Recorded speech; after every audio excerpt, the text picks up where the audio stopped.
Mes chers compatriotes, je suis heureux de vous dire ce soir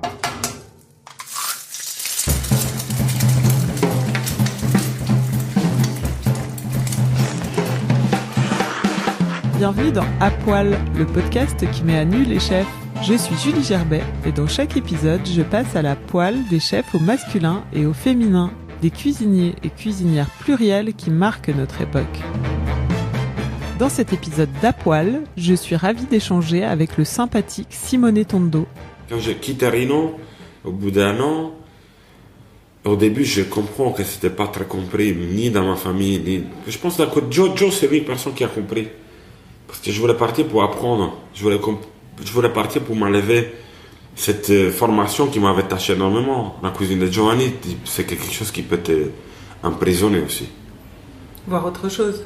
Ouais, voir autre chose, mais il peut quand je dis qu'il peut t'emprisonner, c'est positif, c'est que c'est un mot gourmand, c'est un mot fin, et en base très élégant, même si c'est une cuisine rustique des fois, c'est que tu peux tomber vite fait dans la copie. Ouais. Tu peux vite fait tomber dans on va reproduire ce qu'il fait Joe, de toute façon, ça sera très bien. Et moi, j'avais peur de ça. Je voulais trouver ma voix, je voulais trouver un style. Pas forcément pour les autres, pour moi. Oui. Je voulais me dire, voilà, c'est quoi ma cuisine? Pourquoi Simone? Parce que ce jeune sarde au fourneau de Racine affole la foodosphère.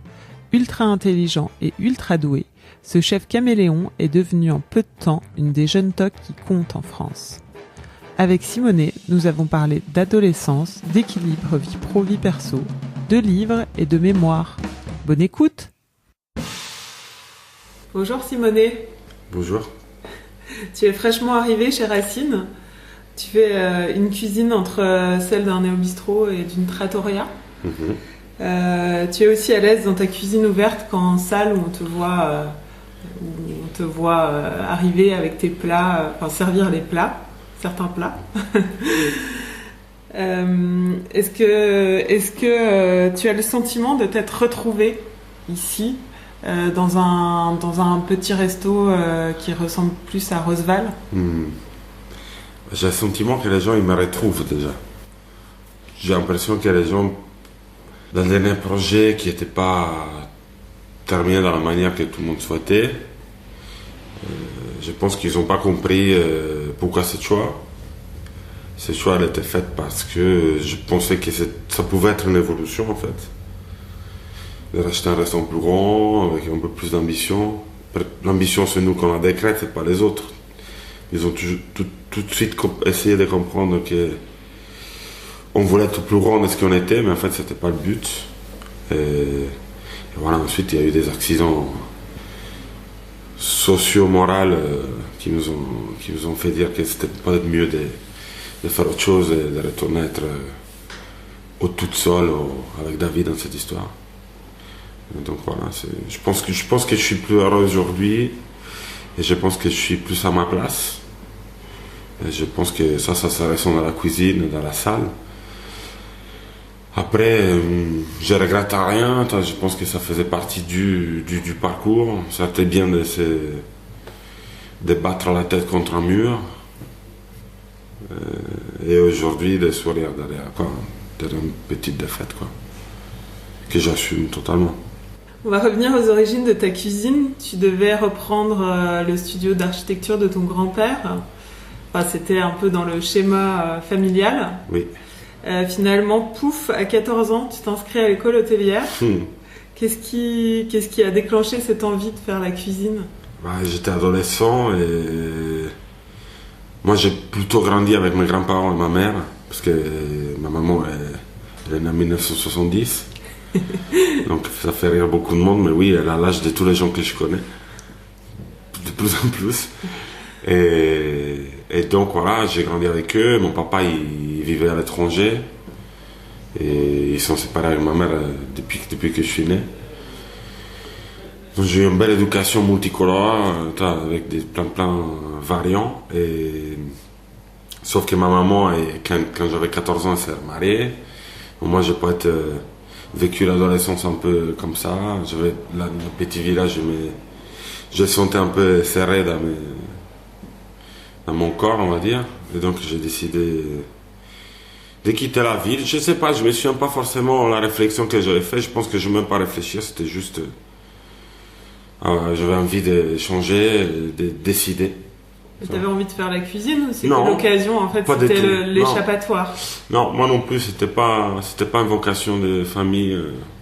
On cassait pas des œufs à 3 heures du matin pour préparer la pâte de la veille, tu vois. C'était l'occasion de t'échapper? C'était l'occasion de m'échapper, de trouver un peu d'indépendance.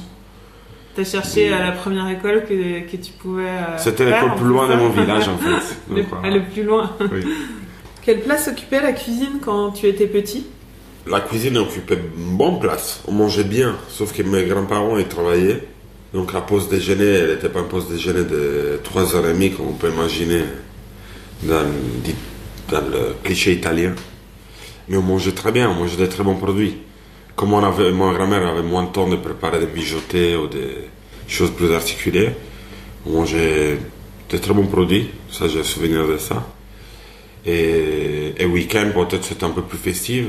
Après, j'avais le côté des papas, que c'était de la cuisine sérieuse, quoi. Ça se préparait des heures à l'avance, ravioli fait maison, la classique histoire italienne, quoi. Et t'aimais bien traîner dans les cuisines? Ouais, j'ai toujours aimé ce côté social, ce côté de partage, et surtout le moment d'être à table, c'était quand même quelque chose de beau, surtout parce qu'on les partageait entre nous, donc c'était chouette. Après, j'ai toujours mangé avec d'éducation, donc c'est peut-être pour ça qu'après je me suis vite fait passionner. Parce que je portais du respect en fait à ce qu'on mettait à table. J'ai dressé la table tous les jours après l'école. Je faisais une mise en place, si tu veux, de salle. Et je devais la faire bien parce que j'avais des grands-parents qui étaient exigeants et pointus. Donc je tiens encore à ça. Je suis peut-être chiant encore sur ça pour cette éducation, et moi je suis content d'y être. Et donc voilà, je pense que c'était quelque chose qui culturellement il était dans moi et qui après s'est développé avec les visites au restaurant, avec les livres. J'ai toujours lu énormément, j'ai toujours acheté, j'en achète encore trop même. Mais c'est devenu ma maladie ou ma passion. Et tu as fait l'école hôtelière d'Alghero? Oui. Quel souvenir gardes-tu de la formation? Je me souviens d'un détachement avec la famille, que c'était dur, que je suis arrivé là-bas. Tu étais interne? Ouais, j'ai fait un internat à 1 an et demi. Et après, j'ai déménagé toute seule dans un appartement à 15 ans et demi. Comment j'ai vécu le détachement, le déménagement à Alghero? La formation. Bah, ça n'a pas commencé tout de suite par la formation, ça a commencé tout de suite avec l'intégration à une nouvelle ville. Parce que j'avais plus mes potes, j'avais pas la famille, donc c'est arrivé après ça. J'ai fait les premiers 2 ans pour comprendre où j'étais, me refaire un clan et changer d'équipe de basket et tout. C'était quand même beaucoup de chocs. Mais j'ai tenu le coup, c'était un peu compliqué au début. Et après, j'ai commencé à faire mes stages en cuisine. Et je suis rentré dans un resto qui avait à l'époque... il n'y avait pas d'étoile Michelin encore. Mais c'était un restaurant qui en Italie, il était bien nommé. Et c'était Christian Andrini, au restaurant Andrini. Et c'était un ancien de Jean-Louis Nomico, la Grande Cascade. Donc j'ai commencé à travailler là-bas et c'était hyper dur. C'était hyper dur parce que tu travaillais en saison. On faisait beaucoup d'heures. L'Italie, c'est pas la France, il n'y a pas de vrai contrat d'être en 5 heures. Donc on bossait vraiment dur. On faisait des journées. J'avais 16 ans. 16 ans. J'avais 16 ans et je commençais au poisson, au cuisson. Donc c'était encore plus dur parce que les températures, la fatigue et tout ça. Mais je m'amusais parce qu'il y avait une équipe formidable. Donc socialement, je trouvais ça très cool. Techniquement, je ne comprenais pas encore ce qu'on faisait. Je faisais le travail, mais je ne me mettais pas avec... Plus que le technique, je ne pensais pas au côté émotion, pourquoi on fait ça. C'était machinalement, quoi. C'était la formation, c'était pas de l'armée, parce qu'il y avait une ambiance de famille, mais c'était quand même techniquement très exigeant. Donc à un moment, j'ai un petit crack et peut-être de fatigue. J'étais avec un copain à ce stage-là. Donc mon copain et mon pote, ils voulaient partir. Et moi, comme à cet âge-là, on n'a pas beaucoup de caractère, je me suis dit, je laisse aussi, tu vois, parce qu'on a à foutre. Et en fait, là, j'ai eu un entretien avec le chef qui m'a dit, je me souviens encore, il m'a dit, voilà, tu fais encore un mois, si t'aimes pas, tu pars. Je suis resté longtemps et ça reste toujours, encore aujourd'hui, on est des personnes plus proches dans mon entourage culinaire, quoi. Et c'est là que t'as commencé à avoir le feu sacré. Ouais, je pense. Je pense que c'est en regardant Cristiano que j'ai compris un peu le truc. Parce qu'il y avait beaucoup de talent, parce que techniquement, il était à jour. Pour être en Sardaigne, moi je me souviens en 2006, 2008, on avait déjà des rônes, on faisait déjà une cuisson sous vide. C'était pas forcément ce qu'on devait faire. C'était aussi d'autres cuisines anciennes. Mais c'est vrai qu'il y avait une ouverture, une curiosité à la cuisine qui était quand même fondamentale à cette époque en Sardaigne pour nous. Parce que tu avais l'impression de faire mieux que les autres. Et ça, quand tu es jeune, en fait, c'est le moteur de plein de choses. Et après, j'ai travaillé avec un autre chef sarde, connu aujourd'hui, qui avait une étoile à l'époque. Je suis retourné chez Andréine, on a gagné l'étoile Michelin.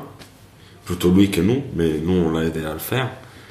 Et à ce moment-là, en fait, c'était un peu le moment de décider quoi faire. Donc, il m'a conseillé de partir. Il m'a conseillé de partir à Paris. Avant de partir à Paris, je suis parti à Milan. Et j'ai fait un short stage chez Craco, qui avait à l'époque des étoiles Michelin. Et c'était une maison que je rêvais de visiter et de travailler avec Carlo. J'étais très jeune et Milano, il m'a cassé l'esprit totalement. Donc j'ai fini mon stage, je n'ai pas renouvelé le contrat. Mais j'ai appris beaucoup parce que dans une journée, tu voyais 500 000 choses. Et c'était tellement une ambiance armée que tu n'avais pas le choix en fait de te concentrer. Donc je suis rentré en Sardaigne, après je suis reparti à faire un stage chez Mauro à Menton. Et à ce moment-là, mon grand-père il est décédé parce qu'il était malade d'Alzheimer. Donc je suis rentré en Sardaigne.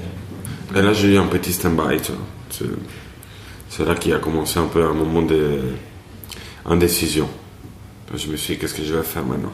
Parce que dans un côté, j'avais quitté quand même un lieu qui était peut-être le bon endroit pour ma carrière. Ouais, parce qu'il était devant la mer, parce qu'il était pas loin de chez moi, parce que Mauro il était dans un très bon moment. C'était quand même le départ de l'explosion de Milazur.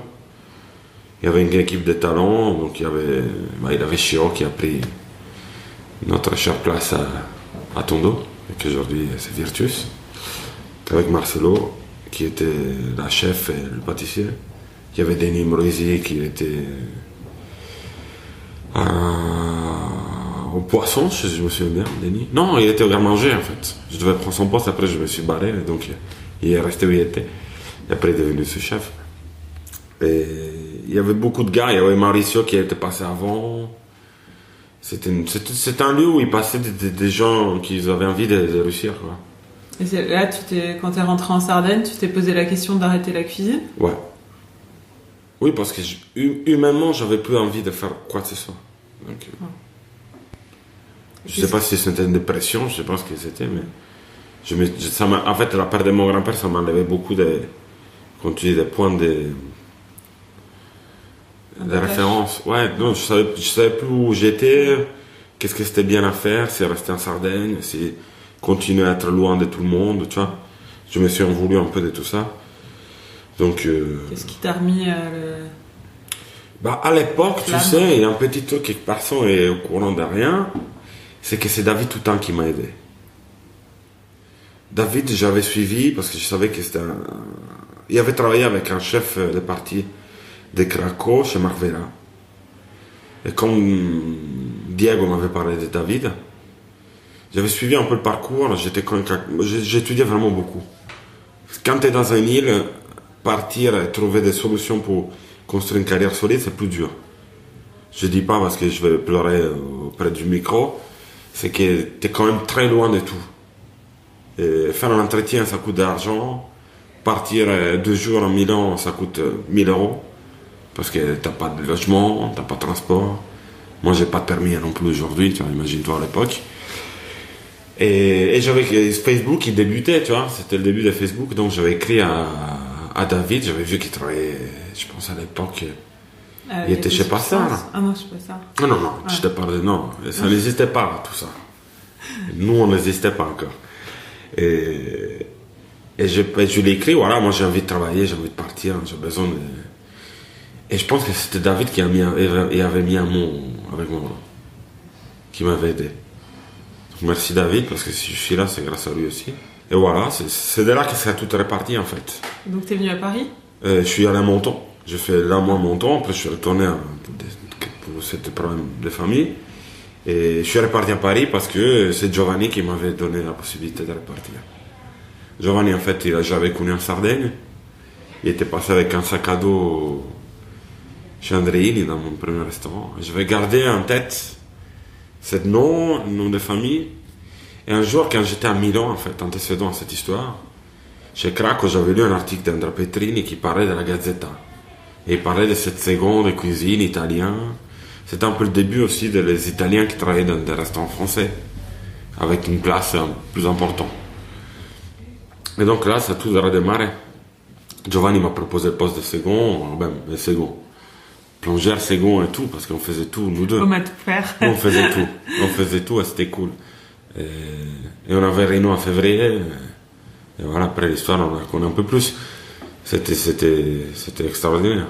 Donc, je voulais revenir à tes débuts. Est-ce que tu te souviens quel chef tu admirais? Quand j'étais jeune? Ouais, quand tu as commencé. Il y a 15 ans, ça reste le même. Hein. C'est Pierre Gagné. Pierre, c'est un Jedi dans la cuisine. Et c'est un grand monsieur, j'ai eu l'occasion de le connaître, d'une grande élégance. Après, Michel Troago, parce qu'il y a un background croisé avec des histoires italiennes. D'ailleurs, un des plus beaux livres que j'ai, c'est un de ses livres, donc c'est chouette. Et il a des grands-parents italiens, et Gualtiero Marchesi, que c'est le chef de l'un de mes chefs, de Carlo, il était quand même formé chez eux. Et t'admirais plus des chefs français?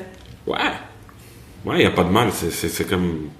Si tu veux, nous, on a peut-être développé le service à table, ce qui est culturellement la simplicité de la cuisine. Mais si on parle de gastronomie, de technique, c'est la France qui nous a appris des choses. Si on regarde les plus grands chefs italiens, c'est tous des chefs qui étaient formés en France. Enrico Crippa, il a travaillé chez Bra, Carlo, il a travaillé chez Sandarance. On peut continuer 200 000 heures, mais Massimiliano Laimo, il a travaillé chez Guérard. Je connais tous les parcours, donc on peut continuer des heures, mais ils sont tous passés par ici, même si pour des short termes. Et c'est ça, moi je trouve que la France et les grandes maisons, c'est une étape qui peut quand même te donner une accélération de carrière intéressante. Donc, tu disais que tu es passé chez Carlo Cracco, au Mirazur, chez Rino, chez La Serre, Saturne, à la Gazzetta aussi. La Serre, j'ai fait 3 semaines, je crois. Mini-stage. C'était un gars.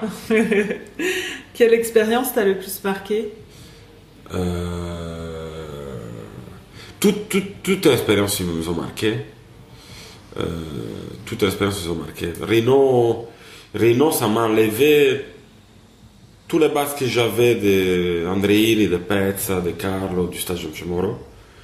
Et il m'a fait comprendre que la cuisine, c'est aussi de l'urgence. C'est pas forcément du confort. C'est aussi savoir sortir des choses avec peu. Et ça veut dire faire avec peu, ça ne veut pas dire faire moins bien qu'avec beaucoup.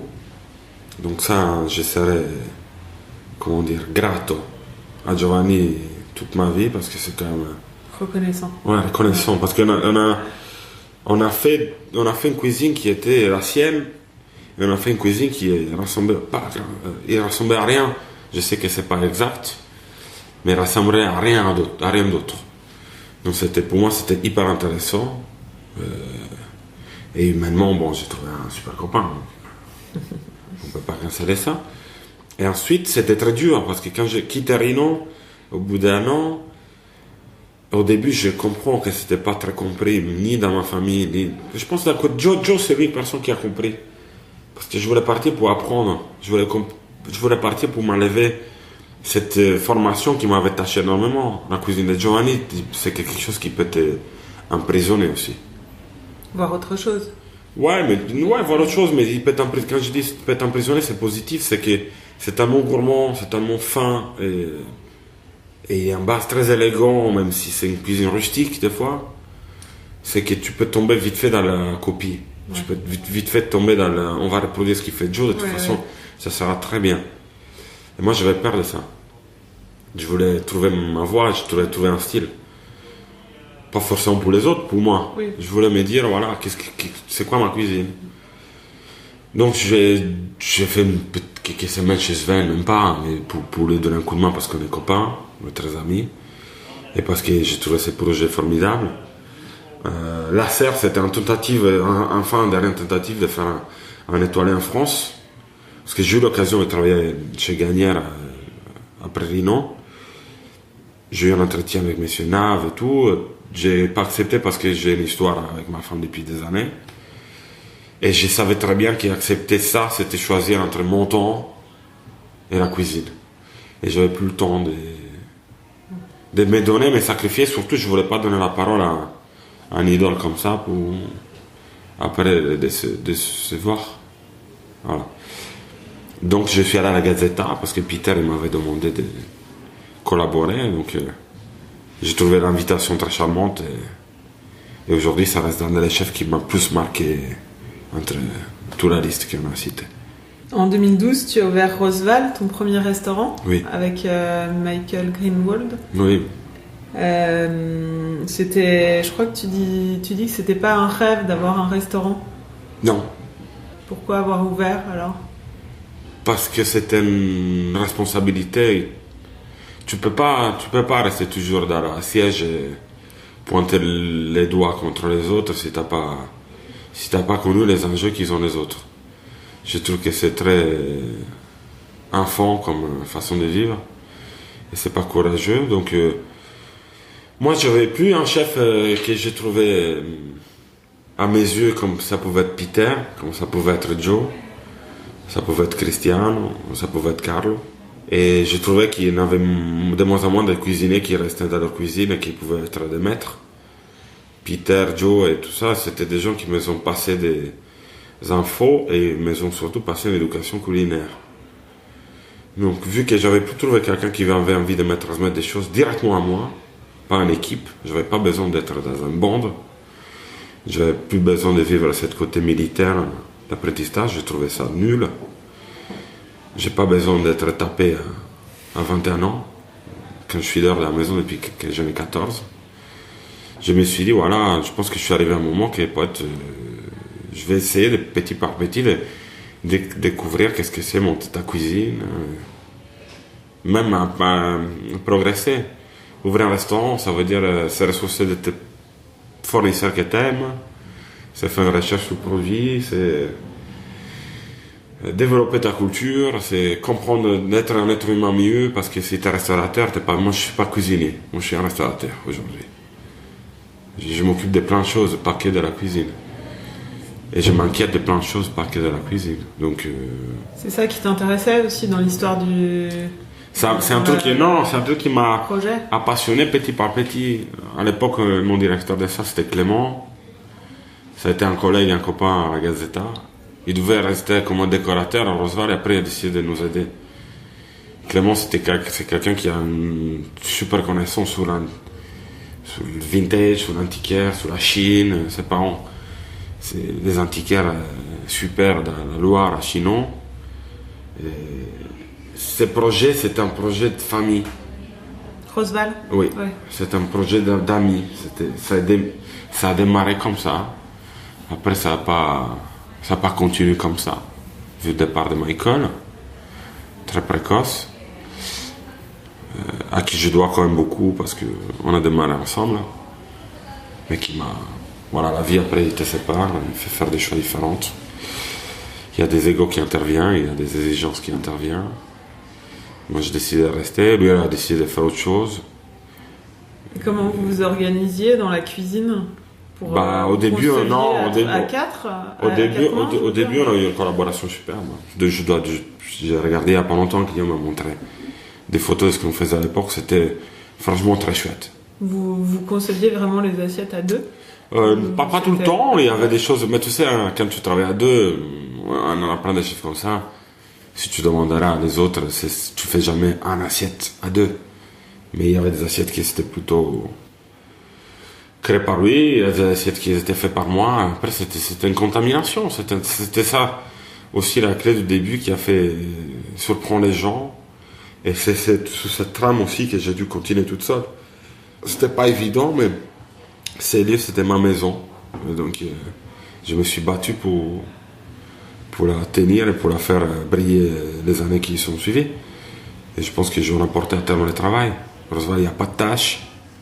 On a bien défendu. Et encore aujourd'hui, les gens en parlent. Donc, pour moi, c'est une chouette histoire des copains, des familles, qui, comme toutes les familles, a des soucis, a des interruptions, mais qui doit continuer, quoi.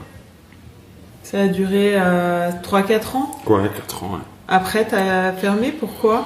Parce que la famille s'arrêtait. Donc Clément, il est devenu papa à cette époque-là. Un petit garçon, il s'appelle Hector. Donc il y a un moment, tu sais, on avait des exigences différentes. 4 ans à Ménilmontant, c'est quand même 4 ans qui sont 8, ils ne sont pas 4. Faire un restaurant double. C'est le double, ouais. Pour nous, c'était le double. Faire un restaurant gastronomique, ouvert quel soir, pas ouvert au déjeuner, fermé le week-end, qui tourne, qui fait des chiffres, et où ça se passe quelque chose, c'était pas évident. Personne n'y croyait. Je me souviens encore de mon ancien associé à Tondo, Marcelo, qui m'avait dit à l'époque que ça n'aurait jamais marché. Bon, je le remercie aujourd'hui parce que je suis là grâce à lui aussi, qui m'a bien motivé. Une rage sportive. Il est bon surtout à faire ça, à motiver, ça c'est sûr. Et voilà, ça a duré 4 ans, c'était des beaux 4 ans, on a créé une clientèle qui encore aujourd'hui me suit. Et suivent aussi, je pense, tous mes collaborateurs. Martin aujourd'hui est à New York chez Contra, Erika travaille chez KVG, Clément il est parti à faire une vie famille, mais bon, Lincoln est encore avec moi depuis 6 ans. Donc, cette lieu-là, en fait, il m'a fait rencontrer des gens très importants dans ma vie. Donc le restaurant, c'est pas qu'un restaurant. C'est un lieu social très fort et très important si tu le vis comme on l'a vécu. Et je pense que terminer, c'était la bonne chose à faire parce que j'avais besoin de nouveaux challenges, j'avais besoin de prouver à moi-même aussi qu'on pouvait sortir de là et faire autre chose. Donc tout à l'heure, tu disais qu'en fait, c'était plus d'ambition aussi. Donc tu es parti chez Tondo dans l'ancienne Gazeta. C'était une responsabilité. La Gazeta, il passait pas un très bon moment et parce que Peter était parti, parce que c'était un lieu en fait que nous on a connu, que c'était c'est une institution pour moi la Gazeta. Si on parle de bistronomie à Paris, oui, on veut très bien parler de Yves, ok d'accord. Mais si on parle des changements, des progressions, Ignac et Peter, c'était les deux chefs qui ont révolutionné ce que nous aujourd'hui on peut se permettre de faire. La cuisine qu'on voit à Copenhague aujourd'hui, ça a démarré ici. Ce qui fait le de l'effet à Los Angeles, c'est Iñaki 2008. C'est comme type de révolution. Je ne veux pas dire que c'est mieux que l'autre. Peter, c'est le premier chef nordique qui faisait une cuisine avec des touches méditerranéennes. Ça n'a jamais existé ça avant. Donc, la Gazeta, pour moi, c'était un lieu mythique. C'était un magnifique restaurant. Ça te faisait vibrer de le reprendre. Ouais, c'était maison. Ça faisait partie de mes repères. Donc, donc j'avais pas honte de le faire. Je suis orgueilleux aujourd'hui de l'avoir fait. D'avoir fait à manger à Peter dans son ancien restaurant. Et je me suis trompé d'association. Je me suis trompé sur l'humain. Je me suis senti trahi. Mais c'est comme ça, quoi. Oscar Wilde disait, on a tous droit à se tromper. Ben moi, je me suis bien trompé, Oscar, tu vois. Tu t'es trompé sur l'association. Sur l'association. Mais les lieux, j'ai fait des erreurs. Je peux même me prendre les 100% de responsabilité. Parce que j'ai été éduqué comme ça. J'ai des couilles et j'ai pas peur de le dire. et parce que je suis fils de ma mère. Mais ça pourrait être une histoire différente aujourd'hui. Je pas regret, je suis très content de ne plus être. Parce que j'étais pas avec une famille. Donc comme je suis attaché à cette valeur-là, aujourd'hui je suis très content que David il m'a donné cette occasion de reprendre Racine. Et je vais remercier la vie parce qu'aujourd'hui, je pense qu'on a retrouvé la paix et la joie qu'on avait à Roosevelt. Après quelques mois de pause, en janvier dernier, tu es arrivé chez Racine. Comment c'est arrivé? Par accident, parce que 5 jours avant les vacances d'août, on était bien mis à la porte par mes associés à Tondo. Plutôt un out-out qu'une invitation à partir. Et comme on était nombreux, comme on était 10, et c'était quand même, je le répète tout le temps, mais c'était quand même ma famille, ça reste toujours. C'était très compliqué de s'organiser, donc je suis rentré en Sardaigne et à la place de faire les vacances, j'ai pensé tout le temps à qu'est-ce que je pouvais faire quand je revenais ici, parce que moi je suis à Paris pour travailler. Je suis pas à Paris parce que j'ai mes grands-parents. Oui, j'ai des copains, mais j'ai rien d'autre que ma vie professionnelle et quelques amitiés. Donc, j'ai eu David Nanner au téléphone et on discutait un peu. En fait, je lui demandais s'il connaissait des locaux, des lieux, s'il était au courant de me dire, quoi. Et on a discuté, il m'a demandé comment j'allais, j'ai expliqué un peu la situation. C'était un moment un peu dur parce que je me sentais énormément seul. Parce que j'avais une énergie, j'avais un projet que j'ai monté avec du temps et de la passion et beaucoup d'émotions parce que c'était. Sortir de là, pour moi, c'était dur parce que c'était responsabilité vers Peter. J'ai eu l'impression, en fait, d'avoir manqué à je sais pas, à des responsabilités. Parce que je suis comme ça de caractère, donc voilà, c'est compliqué de me passer. Et je lui demandais, voilà, qu'est-ce qu'il pensait, s'il y avait des lieux. Et il m'a rappelé après 25 minutes, je pense. Et il m'a dit, est-ce que ça te va plutôt de reprendre Racine? Là, ce moment, je me suis dit, plutôt la crèmerie. Parce que c'est plus petit. Et franchement, je suis sorti avec un peu les jambes cassées. Parce que Tondo, ma cuisine était beaucoup attaquée. Les gens, ils prenaient la choix de cette lieu comme une prise d'ego, comme une prise, je sais pas. Moi, je demandais rien à personne. Je voulais juste faire ma cuisine dans un lieu plus confortable, plus beau. Même pour mon staff. Avoir une cave plus grande. Des choses qui sont même naturelles. Ouais, avoir une évolution. Ouais, on veut pas toujours vivre dans un 20 mètres carrés, tu vois. On a droit à rêver, même plus haut, et ça va pas dire des étoiles. J'avais rien à foutre de ça. Je voulais juste refaire vivre les lieux. Donc, il m'a conseillé plutôt, je pense que Racine c'est bon lieu pour toi, parce que dans les années, tu auras plus d'exigences, tu auras plus de besoin de travailler, voilà. Et donc, c'est grâce à ça, et grâce à lui que je suis là aussi.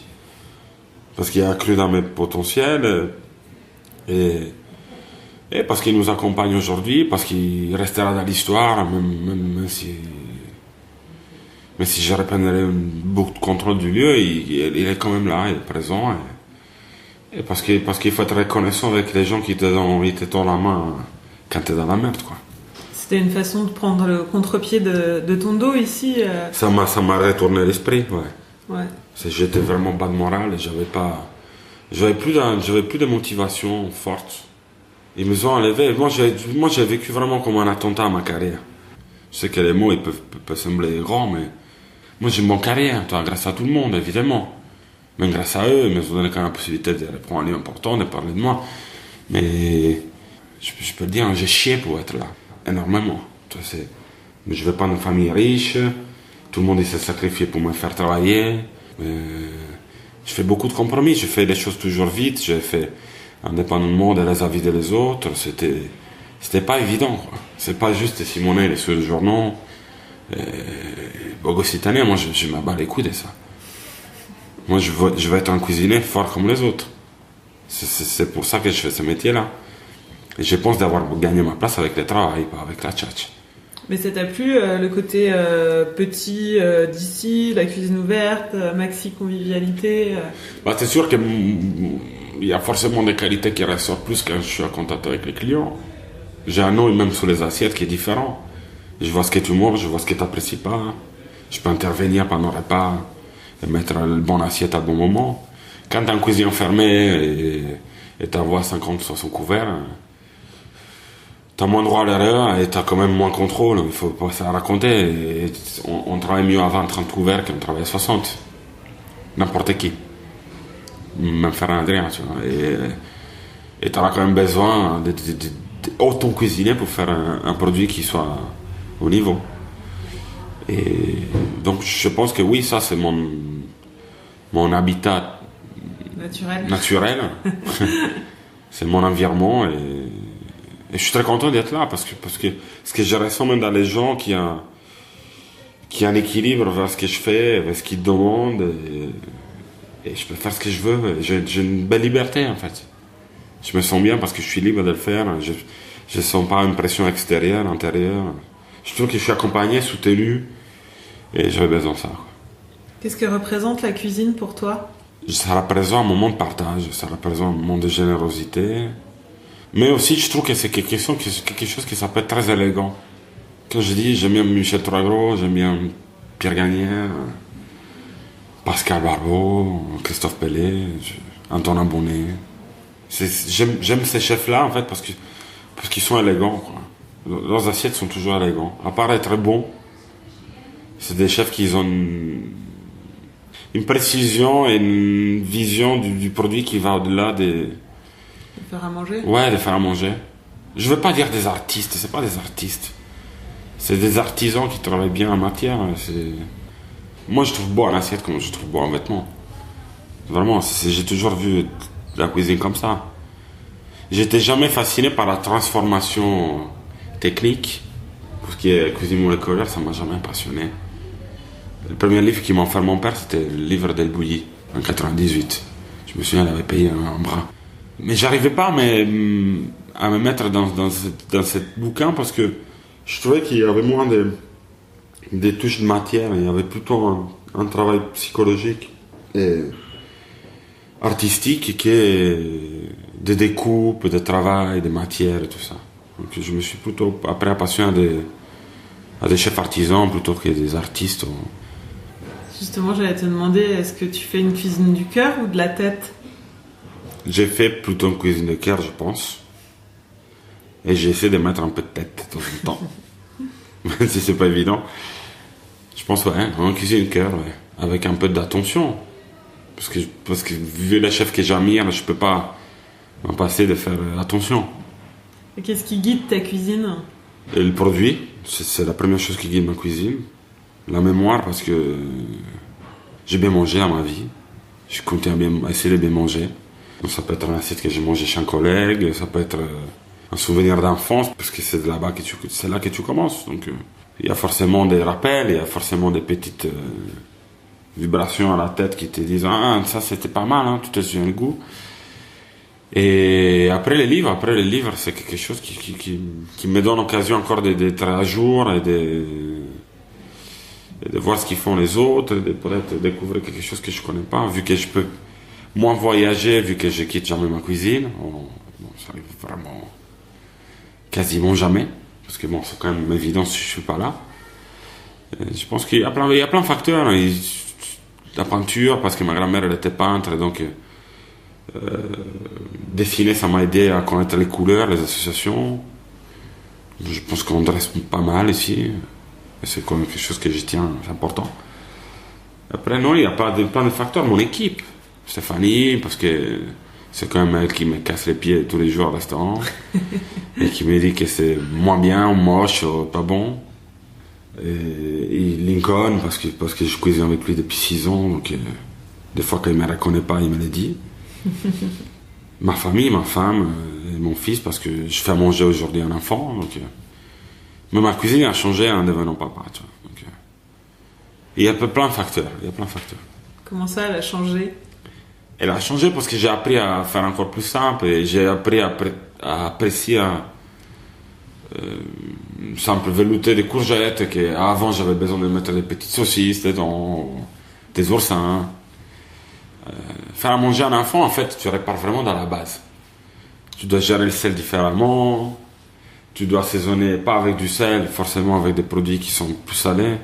Moi j'utilise le parmesan parce que c'est l'unique produit umami soi-disant italien, avec la colatura di alice.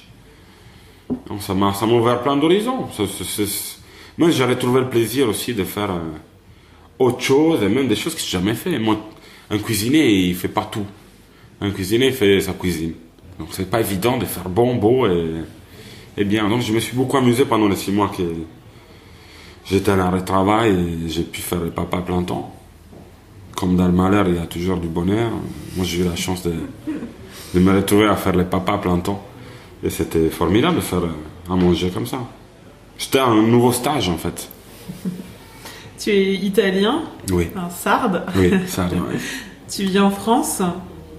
Ta cuisine exprime aujourd'hui de plus en plus cette dualité avec des touches de cuisine italienne, de cuisine de la mama.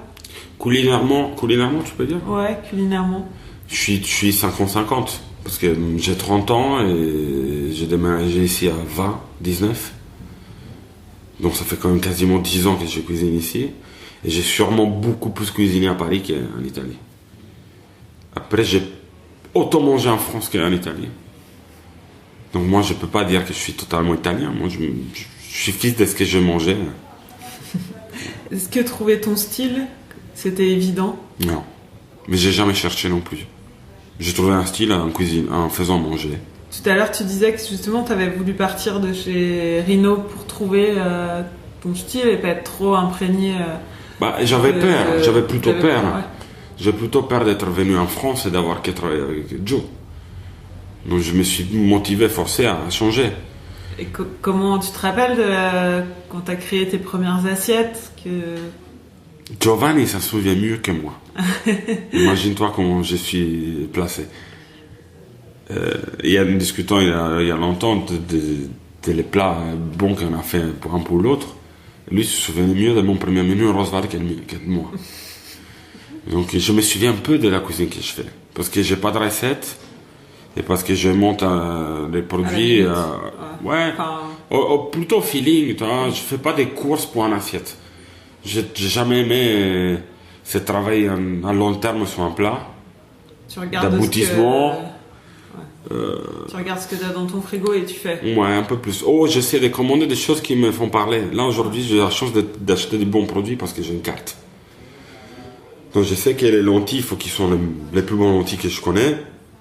La bolite, il faut qu'ils soient un produit hyper frais. Tout ce qui rentre. Après, c'est un montage qui vient à la fois, à un moment. Des fois, c'est pas parfait le premier jour, c'est jamais parfait d'ailleurs. Un assiette est toujours mieux le vendredi que le lundi. Mais alors, c'est comme ça. C'est parce que tu travailles dessus et parce que tu as les feedbacks des clients. Et lundi peut être formidable parce que peut-être c'est un erreur ou parce que peut-être c'est bien lundi. Et tu t'es torturé au Roosevelt quand tu as commencé à faire tes assiettes? Non. Je vis pas la cuisine comme ça. Moi, lundi matin, quand j'arrive au restaurant, je suis pas stressé d'y être. J'étais formé pour être en place. Et j'étais formé pour être en place à bon moment et avoir le temps aussi de réfléchir après. Oui, j'ai jamais aimé être en retard. J'aime pas que les assiettes ils arrivent en retard. Et j'aime pas qu'on soit pas en place à midi. Donc, Mais au niveau de ton style culinaire, comment on peut le décrire? Non, pas comment on peut le décrire. Comment tu l'as trouvé, quoi? Tu l'as trouvé naturellement? Je l'ai pas trouvé peut-être encore. C'est ça le truc. Est-ce que je l'ai trouvé? Est-ce que c'est important d'exprimer ta double... c'est sûr qu'il y a plus un travail sur... Heureusement, il y a eu un travail sur le terre-mer parce que je viens des îles, parce que je connais autant la montagne que la plage. Et parce que, mis à part ce que les gens pensent, dans les îles, la première cuisine, c'était pas la cuisine sur les côtes, mais c'était la cuisine des bergers à la campagne. Parce que la pêche coûte de l'argent, parce que le bateau coûte de l'argent, parce que l'essence est arrivée après. Je fais une cuisine qui met ensemble, j'espère. J'ai fait une cuisine qui change avec moi tout le temps. Donc, je ne sais pas si j'ai trouvé encore une cuisine. Et même, j'espère pas, parce que j'ai encore envie d'apprendre et d'essayer.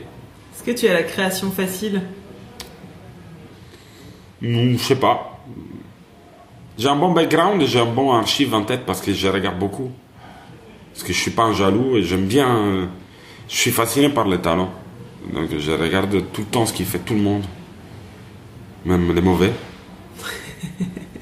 Et comme j'aime les talents, il y a aussi des gens que je trouve mauvais. Et voilà, non, je suis très influencé par les collègues, je suis très influencé par ce qu'on se dit. J'apprends jour à jour et je je suis prêt à dire voilà, le mien c'est merdique, l'autre c'est mieux, il faut bouger, il faut faire mieux, quoi. Mais je suis pas en dépression culinaire par niveau. J'ai besoin de rien en fait. J'ai juste besoin de me faire plaisir et que les gens ils soient contents du restaurant. Est-ce que tu cuisines ce que tu aimes manger? Je cuisine ce que le marché me donne de bon, plutôt. Parce que je suis dans un restaurant, je fais manger pour d'autres gens. Mais j'essaie, oui, de plus en plus de cuisiner des choses qui me font plaisir à moi. Je ferais sûrement mieux manger quelque chose que je connais mieux que quelque chose que je connais moins. Donc oui. Et quel est le plat dont tu es le plus fier? Il n'y en a pas. Non. Si, il y en a. Non. Non. Il y en a deux qui ont tracé un peu la trame de Rosval, mais je suis pas plus fier que d'autres. Toi, oui, la Rosval fumée avec les langoustines, le jeu de tête, oui, c'était quelque chose que ça donnait beaucoup de plaisir à beaucoup de clients. Après, moi, je peux pas le dire. Toi, j'ai pas 50 ans, à 30 ans, tu peux pas. C'est très dur d'avoir des signatures riches. Je pense que oui, les gens, ils me sont attachés à ça. Et peut-être, un condiment, le beurre noisette au groseille, c'était quelque chose qui. Encore une chose, tu peux mettre n'importe où, c'est très bon. J'avais piqué à Peter. C'est un beurre noisette avec une réduction de vinaigre, il est pas bon. C'est un super condiment. Ça relève n'importe quoi. Même la Nutella, ça peut être mieux avec ça. On va passer à l'aller-retour. C'est une interview dans l'interview. Et tu vas devoir répondre du tac au tac. Parfait. Ton âge? 30 ans. Ton signe astrologique? Capricorne. Donc ton plat signature? Je pense à la rosva fumée avec langoustine et jus de tête. Ouais. Ton plat préféré à manger? La côte de la milanaise, j'aime beaucoup. Moi aussi. Le chef que tu admires le plus? Il n'y en a pas un. Le chef que tu admires le plus? Pascal Barbeau. Ton ingrédient préféré? La langoustine. Ton ingrédient détesté? La réglise. Ton ustensile fétiche? Les couteaux. Ton dernier meilleur repas? L'arpège. Le resto que tu aurais aimé ouvrir? J'essaie ça. La maison de Brécourt d'Olivier Ronanger. Le meilleur compliment qu'on t'ait fait? On est content. Et la pire critique? Que je faisais une cuisine pour mon ego. Ça y est, c'est fini l'aller-retour. C'est fini? Quand est-ce que tu t'es senti chef pour la première fois? Je me suis pas encore senti chef. Je pense que je me suis senti chef quand j'étais à côté des grands chefs et j'ai eu la possibilité de faire manger avec eux. C'est pas le moment où je me suis dit peut-être j'ai fait quelque chose de bien. T'as un exemple en particulier? Le premier dîner qu'on a fait à Cannes avec Bertrand et Iñaki, moi j'étais très jeune, j'avais 23 ans. C'était le premier moment que je me suis dit on est sur la bonne route si on est là avec eux. Et la deuxième fois, c'est quand j'ai fait à manger avec Fulvio Perangellini. J'ai eu cette occasion-là, donc je me sens très chanceux parce que c'est le plus grand cuisinier italien de l'histoire, je pense. Être chef, c'est quelque chose qui se construit ou c'est assez évident? Non, c'est un parcours que ça se termine jamais et je pense que pas tout le monde y peut y être parce que je porte respect à les gens qui nous ont appris le métier, à mes collègues. Et je pense que, mis à part tout, c'est pas un phénomène de société.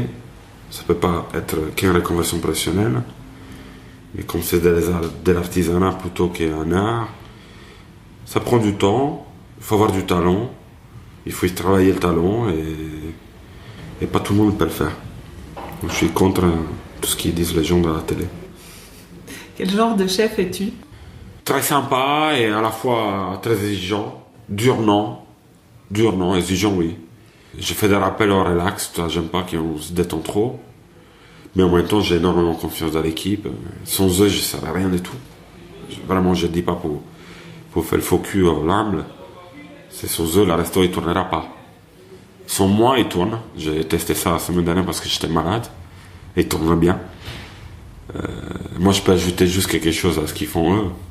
Oui, peut-être il peut porter le restaurant un peu plus haut, mais on le fait ensemble, sinon ça ne marchera pas. À quoi ressemblent tes journées aujourd'hui? Tu cuisines... est-ce que c'est important pour toi de cuisiner tous les jours? C'est important d'y être là tous les jours. Je consacre 14 heures de mon temps au restaurant. Et même quand je suis à la maison, je fais des choses pour le restaurant. Parce que j'ai envie d'améliorer, parce que j'ai envie de chiner des choses, parce que je vais pas m'arrêter, parce que je trouve que même si moi je m'arrête pas, même les clients ils vont pas arrêter de venir. Et parce que le restaurant c'est quelque chose qui t'as l'obligation de nourrir si tu veux pas qu'il sèche. Donc Faut l'arroser. ouais, il faut bien l'arroser. Et voilà, non, j'ai beaucoup de plaisir à venir ici. En fait, je suis content d'être dans cet lieu. Parce qu'ils sont passés des copains ici, parce qu'on a une belle association, parce que voilà, parce que c'est un bon moment. Je suis content en fait. Est-ce que tu as besoin d'être dans un bon mood pour cuisiner? C'est basique pour n'importe qui. Je crois pas une seconde à quelqu'un qui peut faire manger stressé, la cuisine ne sera pas la même. Comment tu fais quand tu es de mauvaise humeur? C'est très compliqué. Mais tu te concentres sur ce que tu es en train de faire. Et voilà, peut-être il y a un peu moins de gourmandise, un peu moins d'amour, mais bon. Je crois pas un seconde. Moi, je suis pas un chef stressé. J'aime bien trouver des solutions et ils me ont essayé d'apprendre ça. Et je trouve aujourd'hui encore merci parce que je souffre moins de mon travail. Je trouve qu'être stressé, c'est pas un truc qui porte bien. Non. Les clients le voient, moi ça m'arrive. C'est pas quelque chose de positif. Et dans une cuisine verte, t'as pas forcément le choix, quoi. Donc j'apprends aussi avec le temps. Est-ce que tu te sens plus chef, restaurateur ou cuisinier? Pourquoi pas les trois? En petite proportion, les trois. Est-ce que la cuisine est un univers difficile? Oui. Oui. Tu en as souffert? Oui. Oui, beaucoup. Ouais. Moralement, physiquement? Ouais. Non, physiquement non. Ça a failli. Je suis quelqu'un quand même assez couillou et con, donc aussi. Donc non. Mais ça a failli, ouais. J'ai eu des moments de baisse, j'ai eu des moments où j'ai été traité pas de la bonne façon, mais bon, ça fait partie un peu de l'éducation. Est-ce qu'on a tous eu des parents très gentils et très câlins? Dans une interview, j'ai lu que tu disais que tu adorais ton métier, mais que tu ne voulais pas en mourir. Non. C'est important pour toi de respecter tes exigences personnelles? Absolument. Comme d'être fermé le week-end, par exemple? Oui, oui, maintenant oui, parce que j'ai compris que tout peut s'échapper très vite, rien à gagner. Et même si j'ai eu beaucoup de satisfaction ça, par ma carrière parisienne, je suis hyper content de ce qui est arrivé dans les années. J'ai fait des rencontres que j'ai pu juste rêver quand j'étais à l'école hôtelière. J'ai rencontré tous les plus grands chefs du monde entier. Déjà, pour un geek comme moi, c'est quelque chose de formidable. J'ai touché des mains que j'aurais pensé de toucher juste en photographie, quoi, en image, quoi. J'ai le livre de Roland Langer signé, tu t'imagines? C'est un truc que j'aurais jamais imaginé. Mais en même temps, non, je vais pas mourir ça. Mais je vais pas mourir ça quand j'ai dit ça. C'est que ma vie, elle vient avant ça. Mon bien-être, il vient avant ça. Si demain matin, il n'y aura pas un restaurant, il n'y aura pas Paris, il n'y aura pas la food parisien, il y aura d'autres choses. Il y aura d'autres choses, forcément. Et même, je continuerai toujours à faire à manger. Que je fasse à manger à la maison ou ici, moi, ça ne change pas grand-chose. L'important, c'est que je continue à faire pour un public qui écoute et qui apprécie les choses que j'aime. Tu as un petit garçon d'1 an et demi. Oui. Ta femme est dans la restauration aussi, oui. Elle est chef. Comment on fait pour avoir un restaurant et une vie de famille? Est-ce que c'est facile? Non, mais moi j'ai ma femme depuis... Je suis avec ma femme, ma femme c'est un peu trop patronal. Je suis avec Stéphania depuis plus que 10 ans. Donc elle me connaît, elle sait qui je suis, elle sait qui j'étais. Pour nous c'est normal. C'est normal. Vous organisez? Le week-end on les passe ensemble, je vois moins les amis. Il faut choisir après un moment. Et mon fils il prend beaucoup de temps aujourd'hui parce que c'est ma priorité sur tout le monde. Tu arrives à le voir le matin? J'ai fait tout pour. Ouais, j'étais trop avec lui les premiers 6 mois pour pas y être maintenant. Ouais, après que je fais un service, je vais chercher à la crèche. Je reste 3 heures avec lui. Je retourne au restaurant. La nuit, je rentre, il n'y a personne parce que tout le monde ronfle. Mais ouais, c'est mes priorités. Ouais. Eux, c'est mes priorités aujourd'hui, avant tout. Même quasiment en ligne ou avant les restaurants. Et donc en s'organisant, on peut avoir une vie de famille et un restaurant. Absolument oui. Il ne faut pas avoir peur de... les stylistes, ils travaillent aussi 15 heures par jour. Hein. Les directeurs de l'entreprise, ils travaillent 15 heures par jour. Maintenant, il faut arrêter avec cette histoire on est les uniques gens qui ont un travail difficile. Mon grand-père n'était jamais à la maison. Plein de métiers sont compliqués. Nous, il faut juste s'adapter. Et la famille, de toute façon, il s'adapte à ce que toi t'es. Après, évidemment, si on fait les égoïstes, on regarde toujours le voisin, il travaillera toujours moins que toi. Mais moi, je ne demande pas au voisin, donc c'est cool. Est-ce que vous avez déjà songé à ouvrir un restaurant avec Stéphania? Non, jamais. Pour l'instant, c'est pas dans les... C'est pas dans les projets? Non, même pas dans les radars, non. Non, mais oui, un jour, ça va arriver, ouais. Tu penses, ouais? Ouais. Mon but, c'est faire une maison d'hôtes. Donc ça après Racine, à part qu'il y aura des gros business ou des grands offres d'un grand hôtel parisien, que ça va jamais arriver parce qu'il n'y aura pas de changement de génération dans ce milieu-là. Je pense que je serais mort avant de voir un gars de notre génération guider une maison comme ça. Et ouais, je pense, oui. Je pense que le but, c'est de vivre en famille, ou chez nous, ou chez vous, plutôt dans un environnement plus calme, plus tranquille, où on peut être plus près des producteurs, plus près de la nature, et voilà, vivre plus doucement, je pense. Est-ce que c'est dur d'être jugé par chaque client et à chaque assiette? Plus aujourd'hui. Je suis plus jugé comme avant. Parce que je fais une cuisine qui ça parle plus aux gens. Parce que je fais une cuisine qui est plus simple à l'œil et en réflexion. Et parce que j'ai la possibilité de le faire vraiment avec les gens que je sais qu'ils vont comprendre. Le luxe que j'ai apprécié de ce lieu, c'est sous la taille, c'est ça. C'est que je peux mettre ce que je veux à le bon moment que je veux. Et que sinon les gens, si je vois qu'ils forcent à rien, ils vont manger ce qu'ils veulent manger. Donc les clients qui mangent un tagliatelle, ils vont manger un tagliatelle parce que voilà, ils vont dépenser 20 € et partir avec les ventres pleins. Et la personne qui est curieuse et qui sait que je suis un cuisinier qui se fait plaisir et qui essaie de faire plaisir, il lèvera la main et dira voilà, fais-moi manger mec. Et ça arrive, c'est cool.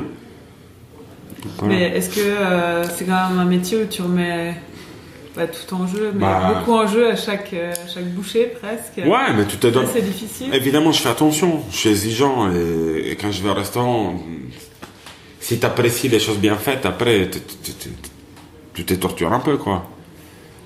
Mais moi, quand tu as des super produits et tu mets 2 ingrédients à côté, il y a moins de risques.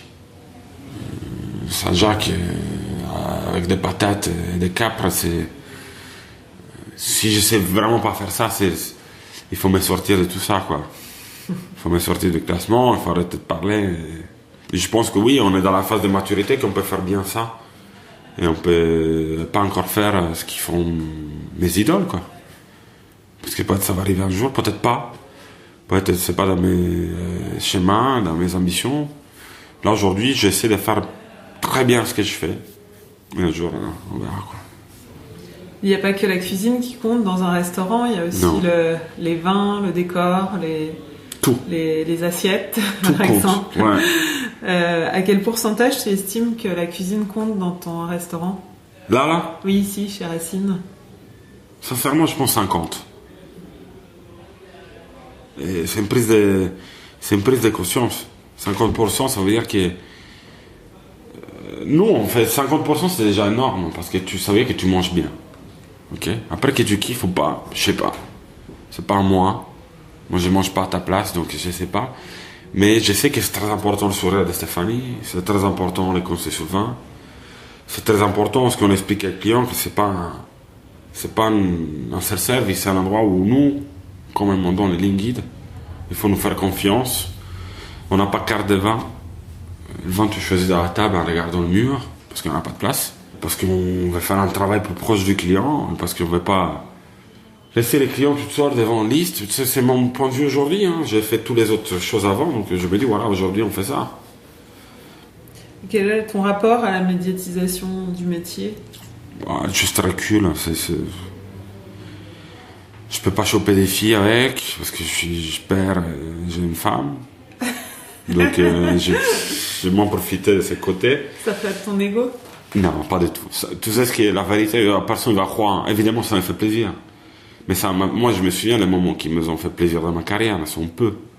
C'est la rencontre avec des gens que j'ai admirés. C'est être reconnu par des grands chefs comme un bon. Ça fait partie d'une gang, d'une bande de potes, de cuisiniers qui font ton métier et qui te respectent. Mais c'est pas passer à la télé ou dans un journal? Non, j'en ai rien à foutre. Mais je passerai à la télé un jour et je serai très content de faire quelque chose qui est culturellement et idéalement en ligne avec ma personnalité. Ça, oui. J'ai aucun problème avec les moyens télé. J'ai un problème avec les moyens télé quand il est fait merdiquement. Ça, oui. Quand ça tâche notre métier, oui. Et je défendrai la vie. Quand il passe des mauvais messages, quand il crée des monstres, pas des cuisiniers, quand il crée des couillons qui pensent que 6 mois de cuisine, tu peux être un génie, ou tu peux te mettre à imiter les rangs qu'on a cités. Ça, c'est juste c'est n'importe quoi. Qu'est-ce qui te fait courir aujourd'hui? Mon fils. C'est tout simplement. Et le crédit. Le crédit, mon fils. Et la passion. La passion et les sacrifices qu'on a tous faits, quoi. J'ai une famille qui s'est sacrifiée pour moi. Il y a beaucoup d'argent, il y a beaucoup d'enjeux, il y a eu beaucoup de non stress. Moi, ça fait 15 ans que je vis par ma mère, tu vois, c'est énorme. Je suis parti, je peux être il y a 14 ans à la maison, tu vois, j'ai 30. Ça fait 16 ans qu'on n'est pas ensemble, tu vois. Donc, c'est des trucs durs à digérer. Mais je vis avec. C'est tous des moteurs, en fait, c'est tout. Les claques, les trucs qu'ils nous ont dit. Aujourd'hui, ton dos, c'est un moteur pour ça. Je vais rien lâcher, tu vois. Je suis comme ça. Je viens de rien, donc. Je suis quelqu'un qui aime bien le challenge. Je suis pas quelqu'un qui baisse la tête. Et c'est important d'avoir ça, mais avec un côté sain, tu vois. J'ai pas de méchanceté dans tout ce que je dis. Et oui, c'est tout est moteur de ce que je suis aujourd'hui. Donc oui, j'ai envie de bien faire, toujours. Bon, c'est la fin, et on a faim. Ouais. Qu'est-ce qu'on mange? Qu'est-ce qu'on mange? T'as une recette simple à nous donner? Simple à nous donner? Ouais. Dans le Vittorio, c'est trop articulé. Quelque chose de très simple. Ton tiramisu? Le tiramisu, ouais, on peut, ouais. Mais la recette exacte? Non. Non. Autre chose, comme tu veux. Non, on pourrait faire très simple. Burrata, speck. Non, des asperges, pourquoi pas les asperges? Ça vient de démarrer la saison en plus. Ouais, des asperges avec. Je m'excuse avec les sardes, avec du broccio, du fromage corse, ou plutôt un petit ricotta à la corse. Comment tu fais? Les asperges, on les blanchit 2 minutes. C'est des gros asperges d'un bon calibre. Après, on les termine au beurre à la plancha, juste pour les rôtir un peu. On dégraine un peu de broccios sur les asperges assaisonnées, sel, poivre, un peu de zeste de citron. Après, on met du broccio, on met du guanciale di Mora di Bologna. Donc, c'est pas du colonnata, c'est pas du lard, mais c'est très très bon. Donc, à la minute, on tranche ça dessus pour faire fondre un peu. On ajoute des noisettes de Piémont et après il y a des pousses des fenouils sauvages. Et je pense que j'aurais oublié. Ah oui, un tout petit peu de moelle confit. Ça booste et c'est quand même une petite touche qui est pas mal. Et voilà. Merci Simone. De rien, merci à toi. Vous pouvez goûter ce qu'il a dans la poêle chez Racine, sublime trattoria du passage des Panoramas à Paris.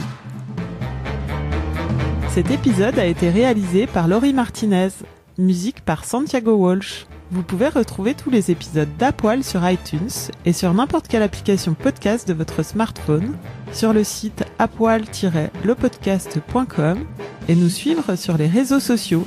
Si vous vous êtes régalé, n'hésitez pas à nous décerner beaucoup d'étoiles, comme un certain guide gastronomique.